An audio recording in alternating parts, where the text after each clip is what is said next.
વડોદરાથી સમાચાર છે। શ્રીજીની મૂર્તિ પર ઈંડા ફેંકવાના કેસમાં મોટો ખુલાસો સામે આવ્યો છે। બંને આરોપીઓનું માફિયા ગેંગ 307 સાથે કનેક્શન। પોલીસ તપાસમાં બંને આરોપી ગેંગના સભ્ય હોવાનું સામે આવ્યું છે। પોલીસે એકાઉન્ટ હોલ્ડરની શોધખોળ હાથ ધરી છે। એસઆઈએમઆઈ સ્લીપર સેલ કનેક્શનની તપાસ પણ આમાં હાથ ધરવામાં આવશે।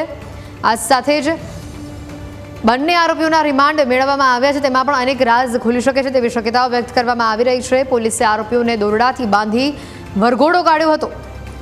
આરોપીઓનું સરઘસ કાઢવામાં આવ્યું। રિકન્સ્ટ્રક્શન બંનેવે ઘૂંટણીએ પડી માફી પણ માંગી ઘટનાના રિકન્સ્ટ્રક્શન દરમિયાન। અને આજ અંગે વધુ માહિતી મેળવીશું। સમાચાર પ્રશાંત અમારી સાથે સીધા જોડાયા છે। પ્રશાંત, પહેલા તો જે આખું આ કાવતરું કરવામાં આવ્યું હતું, ઘણા જ બધા લોકોની લાગણીઓ દુભાઈ હતી। આ પ્રકારે શ્રીજીની મૂર્તિ પર કરવામાં આવેલું ક્રૂરતાપૂર્વકનું કામ, અને સાથે જ હવે જ્યારે આરોપીઓ પકડાયા છે ત્યારે તેઓના કનેક્શન પણ ક્યાંક ખુલી રહ્યા છે, તેઓના રાજ પણ ક્યાંક સામે આવી રહ્યા છે। હાલ તો તેઓના રિમાન્ડ મંજૂર કરવામાં આવ્યા છે, તેમાં અન્ય પણ ઘણા લોકોના નામ સામે આવી શકે છે તેવી શક્યતાઓ છે। વધુ અપડેટ શું?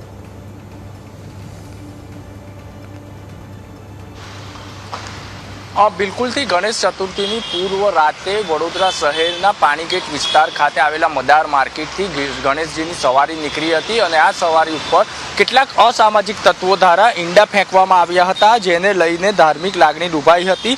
આ ઘટનાને લઈને વહેલી સવારથી જ પોલીસ કામે લાગી ગઈ હતી, અને પોલીસે 3 આરોપીની ધરપકડ કરી હતી, જેમાંથી એક આરોપી સગીર હોવાનું સામે આવ્યું છે। ત્યારે 2 આરોપીને ગત રોજ પોલીસ દ્વારા એમનું વરઘોડો કાઢવામાં આવ્યો હતો અને ઘટનાનું રિકન્સ્ટ્રક્શન કરવામાં આવ્યું હતું। બંને આરોપીઓએ ઘૂંટણીએ પડી અને જાહેરમાં લોકોની માફી માંગી હતી, અને ત્યારબાદ પોલીસ દ્વારા બંને આરોપીઓને કોર્ટમાં રજૂ કરવામાં આવ્યા હતા, જ્યાં તેમના 3 દિવસના રિમાન્ડ મંજૂર થવામાં આવ્યા હતા।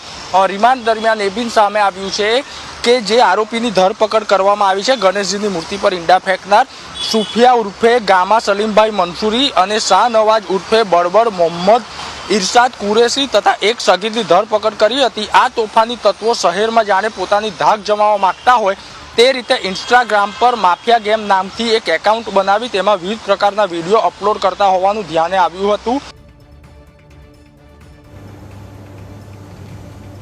તો આ એ જ ઇન્સ્ટાગ્રામ એકાઉન્ટ કે જેની તસવીર આપ જોઈ રહ્યા છો, માફિયા ગેંગ કરીને, અને તેના પર તેઓ આ પ્રકારના વિડીયોઝ પણ પોસ્ટ કરતા હતા।